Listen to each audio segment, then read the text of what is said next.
question on the timeline. You said you found out sometime in the late fall that these bogus holding organizations had money. Now, was that after you received the batch of subpoenas from the U.S. Attorney requesting all documents regarding to member items? We've received no subpoenas. No subpoenas? We are cooperating with the U.S. Attorney's Office and the Department of Investigation. Okay. We are cooperating. The U.S. Attorney's Office and the Department of Investigations reached out to the City Council a number of months ago. They are looking into a matter. We don't know what that matter is. We have but what made you hire the law firm? Sure. When the U.S. Attorney's Office reached out to us a number of months ago. They're looking into a matter. Before you learned of the discovery? Correct. Okay. Correct. The U.S. Attorney's reached out to us. They're looking into a matter. I don't know what it is. In looking into that matter, they made requests for a lot of documentation from the City Council. We are cooperating with the U.S. Attorney. We are cooperating with the Department of Investigations. There have been no subpoenas to date.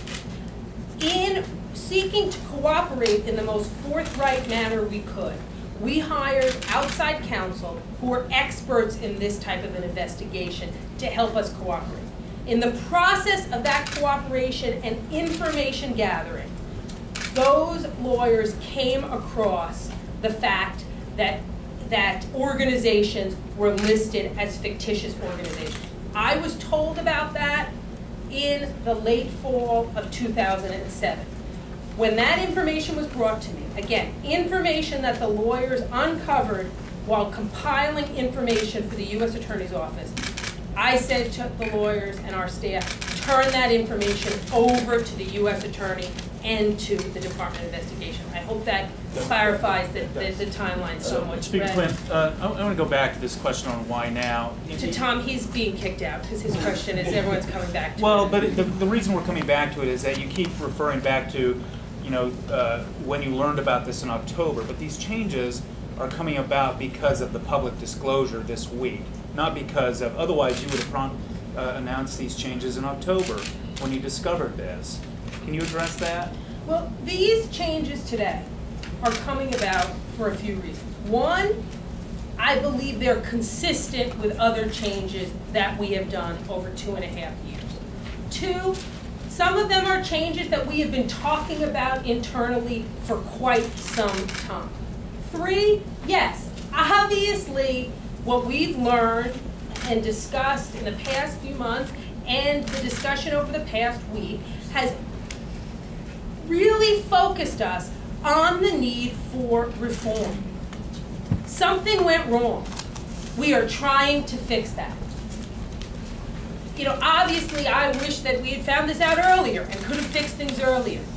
But what we can do is when we find things are broken, tell the people who are charged with finding out why they are broken that they are broken. We did that.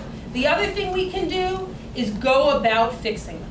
And that is what we are trying to do today. Do I wish I knew they were broken sooner? Yes. Do I wish I had fixed them before I knew they were broken? Yes. But today we are standing here trying to fix them. That didn't happen before. I can only say what I'm doing here today. Yes. I'm actually following up on Ozzy's question Oh, thank God. about the process. We know at least part of the process is member items are contracted through agencies. Sure. So when you, especially in fiscal year 07, these fictional organizations were listed in Schedule C. Were those fictional organizations given to their respective agencies? Did they have any sort of tax identifying number? Were there documents corresponding with these organizations? Let me say that the fictitious organizations in the budget were never allocated any money. They don't exist. They never received any money from the government. The rest of your questions I can't answer because of the investigation. Have any current or former employees of the council, have they been questioned by investigators? Some current employees have been questioned by investigators. I can't speak to who outside of the city council has been questioned. We'll get you that information later if we can. When you found out about this internal information over to the U.S. attorneys, et cetera, why weren't these changes made then when it was clear that the process at that time was clearly broken, right? You knew that there was a problem, and these changes could have been implemented at that time, so why were they not? A couple of reasons. One, it took us, you know, as the numerous questions we've taken today and throughout the past week indicate, this is complicated, and what happened is complicated, and how it happened and why it happened is complicated. So we've been having the kind of conversation about what needed to be done next for a while to try to figure out what the answers are.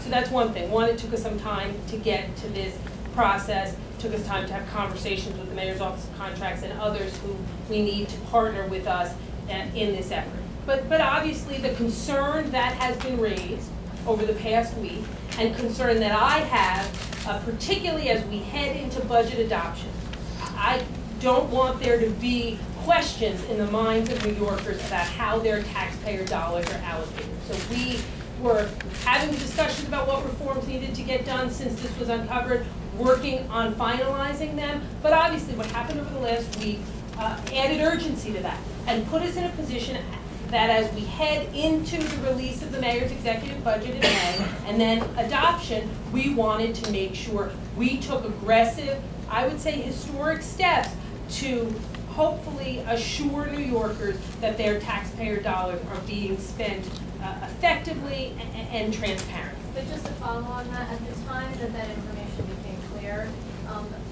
do you believe now that it was a mistake not to tell the public that there was a problem and that you would turn that information over to the feds? You know, I believe the appropriate thing to do was to tell the authorities, the U.S. attorneys and the U.S. Attorney and the Department of Investigation.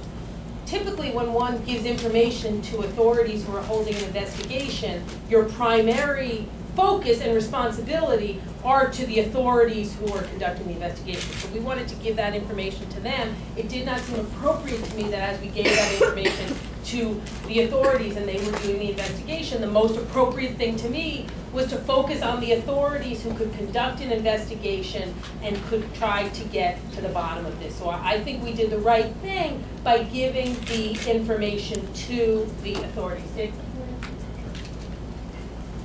I just want to add that in the spring of '07, the Speaker's staff met with Citizens Union and talked about some of the initial budget reforms that she and the council were proposing, particularly as it related to Schedule C. And there were a number of reforms that we thought were very good reforms, but we did feel at that time that it didn't go far enough, and that there needed to be more of a merit-based decision process involved in those decisions. We felt like while there had been some greater disclosure, there still remained confusion about how the Schedule C was presented and how the process was, the process that was used to reach those decisions. And we had gotten a commitment in June and July of '07 from the Speaker and her council that these were just the first several reforms to come to be, and that there was a commitment to work with good government groups on the '09 budget to bring about additional reforms. Because we, while we were satisfied, we just did not think the reforms went far enough. And we had hoped that now that the budget season was here, we were going to actually sit down and go through this, and all these events then came to the forefront. Speaker,